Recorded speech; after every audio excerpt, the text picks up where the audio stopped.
자, 형님 누님들 안녕하십니까, 전세맨입니다. 627 대출 규제가 시작된 지 벌써 2주 정도가 지났습니다. 자, 이번에 대출 규제로 인해서 아파트 사는 게 굉장히 어려워졌습니다. 서울 아파트 거래량도 지금 급감했는데요, 월 1만 건 정도에서 월 3천 건 정도로 약 70%가 감소했습니다. 주요 지역별로 거래 건수인데요, 마용성도 86건에서 24건, 노도강도 약 200건에서 90건 정도로 떨어졌는데요. 충격적인 것은 송파구와 서초구가 24건, 15건이었다가 한 건으로 다 줄어들었습니다. 이게 100분위로 따지면 최소 60%에서 95%까지 감소한 수치입니다. 물론 아직 2주밖에 지나지 않았기 때문에 아직 규제의 효과를 논한다는 것은 조금 빠르긴 합니다. 하지만 부동산은 현장이 중요하잖아요. 현장에서는 이렇게 빠르게 반응이 오고 있다는 것을 알려드리고 싶었습니다. 자, 강남 3구하고 마용성은 토어제로 다시 지정이 됐었죠. 대출 한도가 6억이면 거기 그 동네 아파트 15억, 20억 넘어가는데 거래를 할 수가 없게 됩니다. 현금을 10억 이상 들고 있는 사람 사실 많지 않잖아요. 근데 반면에 구로, 금천, 관악, 노도강 같은 경우는 6억 이하의 아파트도 꽤 많습니다. 그러다 보니까 6억 이상의 아파트들은 어렵겠지만 대출을 한 2억에서 3억 정도 빌리는 아파트들은 그래도 거래가 이루어지는 것 같습니다. 끝나지 않은 것은 우리 대통령이 더 많은 규제가 기다리고 있다고 말했습니다.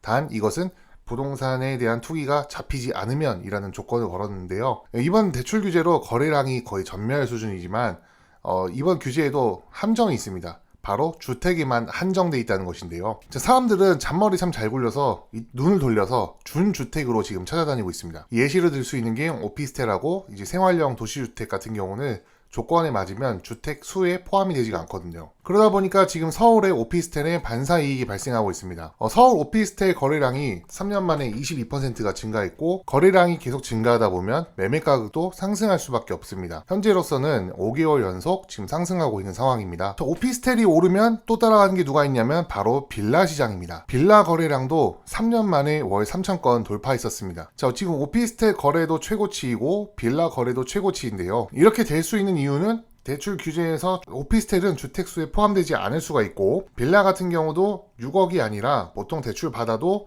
2억에서 3억 정도 빌리기 때문에 이 시장은 아직까지는 실수요와 투자가 둘 다 움직일 수 있는 시장입니다. 자, 또 하나 봐야 될 게 월세의 가속화입니다. 전세 사기 피해 건수가 약 3만 건인데요. 언론에서 몇 년 동안 엄청나게 때리고요. 그 당시 국토부 장관 원희룡 장관이었습니다. 피해자 간담회도 하고 여러 가지 대책을 강구하겠다 했는데 그 사이에 피해자들 많이 사망했고요. 그러면서 젊은 세대 실제 거주 수요자들한테 빌라, 다가구, 전세에 대한 인식이 너무 안 좋아졌습니다. 그러면서 자연스럽게 월세에 대한 수요가 증가하게 됐죠. 좀 비싸더라도 내가 전세 사기 당해서 1억, 2억 날리는 것보다는 월세 내는 게 낫다. 그러면서 월세를 찾는 사람들이 많아져 있기 때문에 자연스럽게 월세 가격도 상승을 하게 됩니다. 그러면 임대인의 월세 수익률이 상승하면 이 수익률에 따라서 또 역산해서 건물 가치가 매겨 있잖아요. 그래서 빌라 가격도 자연스럽게 상승하고 있습니다. 저 전세민도 옛날에 월세 60만원짜리 살았었는데 2년 지나고 나니까 80만원으로 올려달라고 해서 나왔던 기억이 납니다. 자, 여기서 한 가지 문제가 발생하게 되는데요. 오피스텔하고 빌라는 아파트보다 조금 하위 단계의 이제 주거 방식이라고 생각하잖아요. 이렇게 오피스텔하고 빌라 가격이 천천히 올라버리면 아파트의 하방 가격을 지지하게 됩니다. 아파트가 5억이고 오피스텔이 3억 5천, 4억 정도이면 사람들은 조금 더 돈을 써서 라도 아파트를 가고 말지, 오피스텔 빌라는 아무래도 거주성이나 판매할 때 그 환금성이 아파트보단 떨어지게 됩니다. 자, 이렇게 돼버리면은 아파트 가격을 확 잡겠다고 했는데 아래에서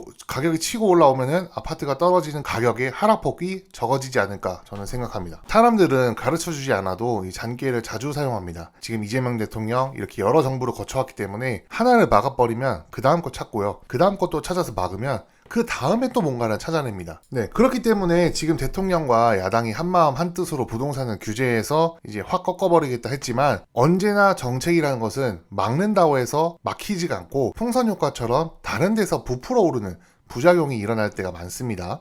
지금 이재명 대통령 정부는 확실히 부동산을 잡고 부동산에서 뭔가 불패 신화를 이뤘다는 것을 좀 깨고 싶어 하는 것 같습니다. 대신에 주식으로 사람들이 옮겨가서 주식으로 10억 벌었다, 주식으로 부자 됐다, 이런 시대를 만들어 가고 싶어 하는데요. 무엇이 정답이 될지는 알 수 없습니다. 흔히들 베네수엘라 이야기하면서 베네수엘라도 주식이 많이 올랐다라고 하는데, 우리나라 지금 주식은 실적이 좋은 것도 아니고요, 수출이 좋은 것도 아니기 때문에 이것은 정책으로 밀어 올리는 심리적인 상승이라고 사람들이 지금 생각하고 있습니다. 자, 그렇기 때문에 부동산에 대한 추가 규제는 빠르면 8월 달에도 다시 나올 수 있다고 생각을 하고요. 그때 동안 우리는 현장이 어떻게 돌아가는지 계속 인지하고 공부하면서 오피스텔이나 빌라에 투자하는 것도 하나의 방법이라고 알고 있으면 좋을 것 같습니다. 네, 오늘은 이렇게 함께 부동산 대출 규제 2주차에 대해서 공부하는 시간이었습니다. 네, 시청해주셔서 감사합니다. 다음에 또 좋은 영상으로 찾아뵙겠습니다.